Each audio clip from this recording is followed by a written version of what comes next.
आप देख रहे हैं इंडिया टाउन न्यूज, भारत की बात। नमस्कार, आप देख रहे हैं इंडिया टाउन न्यूज। मैं हूं आपके साथ कमर गौस। आइए आज बात करते हैं देश विदेश में कुवैत में हुए हादसे। आपको बता दें कि दक्षिण शहर मगाफ में बुधवार को 7 मंजिला इमारत में आग लगने से कम 49 विदेशी श्रमिकों की मौत हो गई और 50 अन्य घायल हो गए। इस इमारत में 196 प्रवासी श्रमिक रह रहे थे। अंग्रेजी दैनिक समाचार पत्र अरब टाइम्स की खबर के अनुसार प्रथम उप प्रधानमंत्री, गृह मंत्री और रक्षा मंत्री शेख फहद उल यूसुफ अल सबा ने कहा कि अधिकारियों ने 48 शवों की पहचान करी, जिनमें 45 भारतीय और 3 फिलीपीन के नागरिक हैं और आज कुवैत हादसे में मारे गए लोगों के शवों को भारत लाया जा रहा है।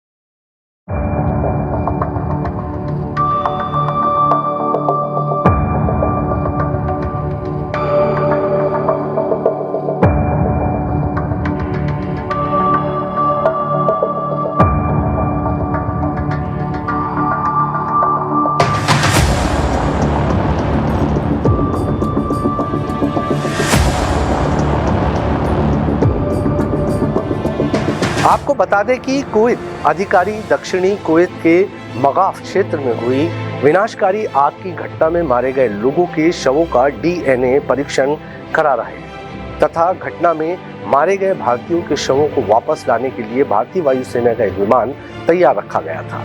अधिकारियों ने गुरुवार को नई दिल्ली में ये जानकारी दी थी। घटना में घायल हुए भारतीयों को दी जाने वाली सहायता का जायजा लेने तथा मृतकों के शव की शीघ्र वापसी सुनिश्चित करने के लिए कुवैत पहुंचे विदेश राज्य मंत्री कीर्ति वर्धन सिंह ने कुवैत के विदेश मंत्री अब्दुल्ला अली अल याहा से मुलाकात की, जिन्होंने पूर्ण समर्थन का आश्वासन दिया था। त्रासदी की शीघ्र जांच करने की प्रतिबद्धता जताई। सिंह ने घटना में घायल हुए कुछ भारतीयों से भी मुलाकात की और उन्हें भारत सरकार की ओर से हर संभव सहायता का आश्वासन दिया है। उन्होंने प्रथम उप प्रधानमंत्री शेख फहद से मुलाकात की, जिन्होंने अमीर की ओर से संवेदना व्यक्त की तथा सभी आवश्यक सहायता एवं समर्थन सुनिश्चित करने के निर्देश दिए। भारतीय मिशन ने बताया कि सिंह ने कुवैती प्राधिकारियों द्वारा प्रदान की गई सक्रिय सुविधा के लिए प्रधानमंत्री नरेंद्र मोदी की ओर से उप प्रधानमंत्री और कुवैत के नेतृत्व का आभार व्यक्त किया। We pay my heartfelt condolences to the families of the people who perished in this fire and this tragic accident. It is no doubt a very tragic accident and incident, and we are all very sad about it. The moment our government got to know that such a tragic incident has happened, the Prime Minister immediately convened a meeting and instructed us to reach to Kuwait immediately and take all possible steps so that the mortal remains can be sent back as soon as possible, because that's the least that we could have done. So we reached Kuwait, and the Honorable Prime Minister had already spoken to the authorities there, to the Foreign Minister there, and to the His Highness the Emir there. And I would like to say my thanks to the authorities that they did all possible. They took all possible measures and they really fully cooperated in having all the paperwork completed, the identification done in such a short time, because normally this could have taken a week or at least 10 days.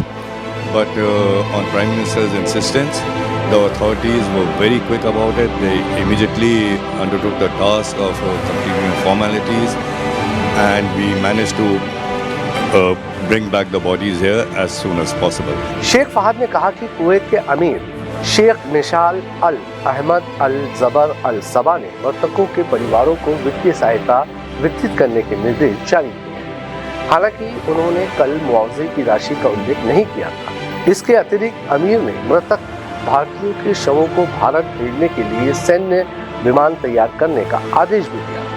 Sheikh Fahad गुरुवार को Kuwait के कई क्षेत्रों में अवैध संपत्तियों को लेकर समग्र निरीक्षण अभियान का नेतृत्व कर रहे हैं।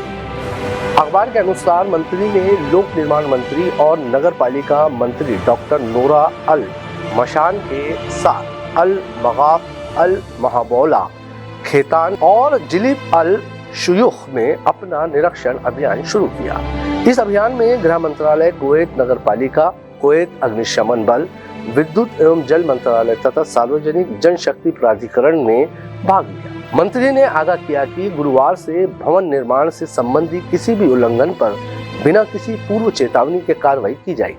मंत्री ने आग लगने की जगह का निरीक्षण करते हुए संवाददाताओं से कहा, गुरुवार से नगर पालिका और उसकी टीमें बिना किसी पूर्व चेतावनी के सभी अपार्टमेंट इमारतों में सभी उल्लंघनों पर कार्रवाई करेगी। मंत्री ने कहा कि आग के कारणों की जांच पूरी होने तक प्रभावित इमारत के मालिक को हिरासत में रखा जाएगा। इसी बीच कुवैत के सरकारी वकील ने घटना की जांच शुरू कर दी है। सरकारी वकील ने एक्स पर कहा कि जांच का उद्देश्य घटना के पीछे की परिस्थितियों और आग लगने के कारणों का पता लगाना है। आग कैसे लगी या किस वजह से लगी, इस बारे में कोई आधिकारिक जानकारी नहीं दी गई। स्थानीय मीडिया ने बताया कि इमारत के भूतल से गैस लीक होना एक कारण हो सकता है। कुवैत अग्निशमन विभाग के जांच के प्रमुख कर्नल सईद अल मौसवी ने कहा कि आग के कारणों की जांच कर रही टीम ने पाया कि अपार्टमेंट और कमरों के बीच ज्वलनशील पदार्थ का इस्तेमाल किया गया, जिसके कारण काला धुआं उठा।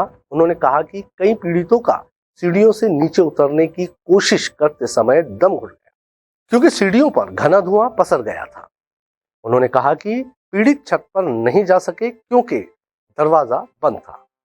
इन्हीं सबके बीच आज इस हादसे में मारे गए 45 भारतीयों के शवों को लेकर भारतीय वायुसेना का विमान केरल के कोच्चि हवाई अड्डे पर उतरा है।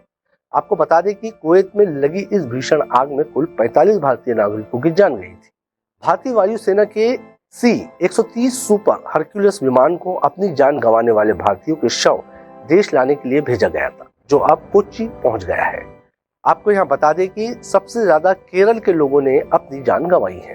कुवैत में आग में मरने वालों में सबसे ज्यादा 23 लोग केरल के रहने वाले हैं। केरल के बाद तमिलनाडु के साथ दूसरे नंबर पर है। इसके अलावा उत्तर प्रदेश और आंध्र प्रदेश से 3 नागरिकों की मौत हुई है। उड़ीसा के 2 लोग भी इस आग में मारे गए थे। इसके अलावा महाराष्ट्र, कर्नाटक, बिहार, झारखंड, बंगाल, पंजाब और हरियाणा से एक नागरिक भी इस हादसे में मारे गए हैं।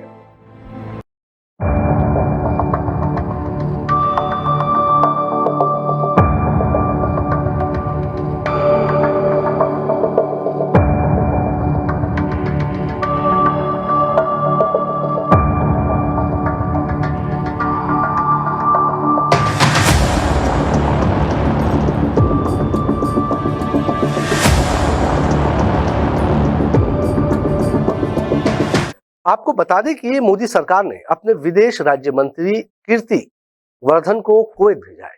कुवैत अग्निकांड में मरने वाले कुछ लोगों की पहचान हो गई है, मगर कुछ शवों की पहचान के लिए DNA टेस्ट का सहारा लिया जाएगा।